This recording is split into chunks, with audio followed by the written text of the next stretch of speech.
decir su nombre? Andoni Endemaño. Ajá. ¿Y el suyo? Magdalena Escalada de Endemaño. Ok. Señora Magdalena, ¿cómo llegó a Venezuela? Pues yo llegué en el año 51 con mis padres. Llegamos a Maiquetía,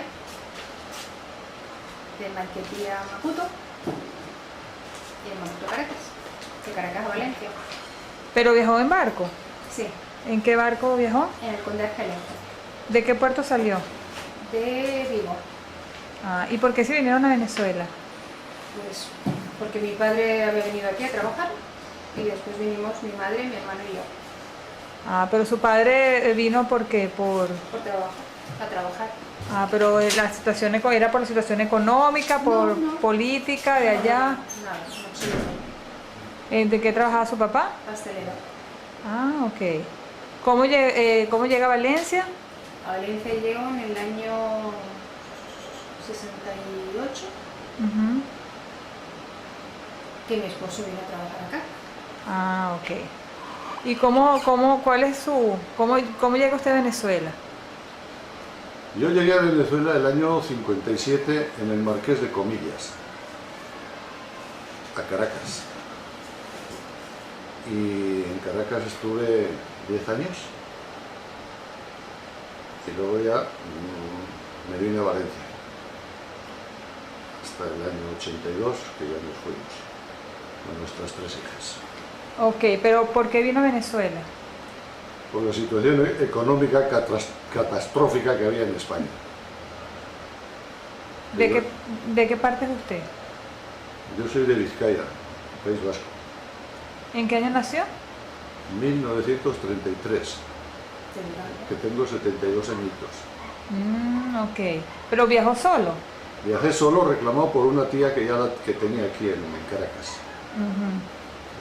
La forma para poder venir era eso, que lo reclamaran a uno. Ah, ¿y cuando llegó, a dónde llegó en Caracas? Pues llegué a casa de su mamá, porque mi tía era amiga de casa de su mamá y yo me hospedé pues, en casa de mi suegra, de lo que ella es mi suegra. Pero ni se imaginaba.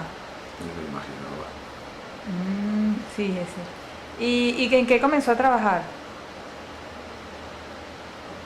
Empecé a trabajar de dibujante en una empresa de construcción, en la época de Pérez Jiménez, que prácticamente el trabajo que existía era eso, construcción, carreteras, edificios y tal. Y esta era una casa que suministraba compresores y, bueno, maquinaria para la construcción. ¿Y cómo era esa Venezuela?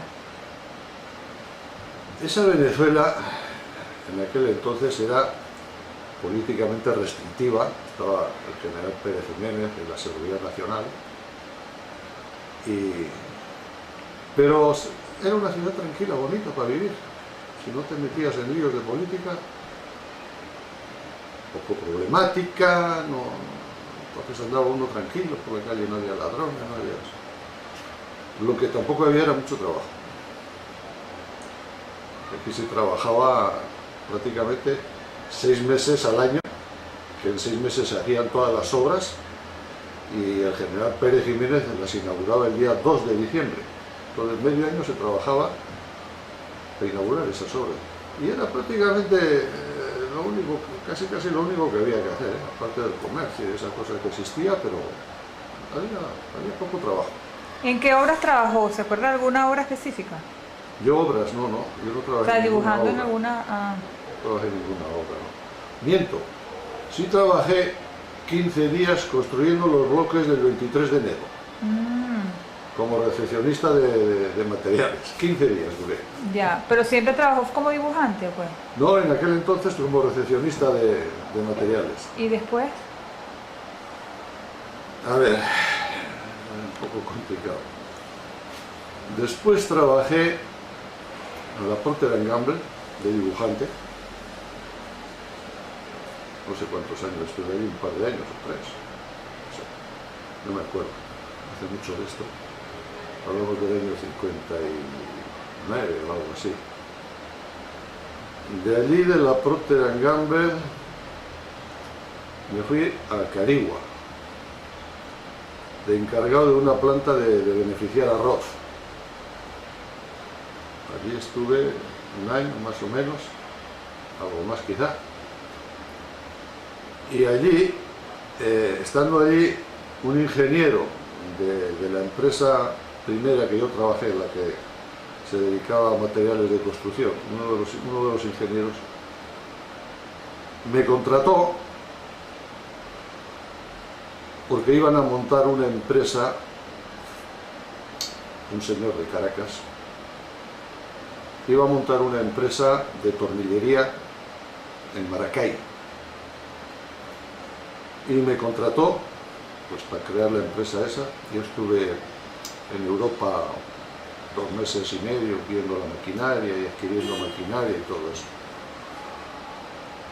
Regresé aquí, esa empresa no se dio, porque el señor que manejaba el dinero o iba a manejar el dinero políticamente desapareció del mapa y se acabó el dinero.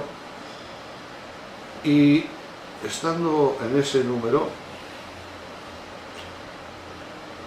hubo una convocatoria cuando se fundó el INCE, el Instituto Nacional de Cooperación Educativa. Y bueno, yo estuve en la primera remesa de instructores, fui seleccionado, ingresé en el INCE y trabajé durante 6 años. ¿Y de ahí fue que vino el traslado a Valencia, o no? No, de allí mismo, estando en Caracas, con unos compañeros, nos asociamos a una empresa que tenían unos amigos nuestros allí, que algunos fueron compañeros del INCE. Y allí éramos 6 socios, o 7, 8, no sé cuánto, aquello era un batiburrillo. Entonces, el que hoy es mi socio, Pedro Roncal, que ya tenía la oportunidad de conocerlo, y yo nos vinimos aquí a Valencia con otros amigos, 2 en una empresa que ya estaba instalada aquí, y ahí nos quedamos desde el 68 hasta el 82. Creamos la empresa esa. Ya. ¿De qué es la empresa? Metalúrgica. Ya. Empresa metalúrgica. Ok. ¿Usted frecuentaba el Centro Vasco de Caracas? No. ¿No? ¿Y usted? Yo he estado en el Centro Vasco de Caracas, pero no frecuentaba. ¿Cómo se conocieron ustedes? Porque él vino a mi casa, él su tía, como ha comentado, le trajo a casa a estar y ahí nos conocimos. Ok. ¿Se casaron en Caracas? Sí. Ok. Tenemos 3 hijas, 2 caraqueñas y una valenciana. Ya. ¿Cómo comienza la vinculación con el Centro Vasco? ¿Cómo comienzan a asistir? ¿Cómo comienzan a vincularse con los vascos en Carabobo? Bueno, al cabo de 2 o 3 años de estar aquí en Valencia, ¿Que llegó en qué año, me dijo? 68, Ajá. sí, que no nos dedicábamos más que a trabajar. Al cabo de 2 o 3 años nos enteramos de que había gente aquí que estaban tratando de crear un centro vasco, aunque había muy poca gente. Y bueno, contactamos con ellos y pues se creó esa inquietud. Bueno, pues vamos a hacer. Y empezamos reuniéndonos, una media docena de personas, en el polígono de Tiro.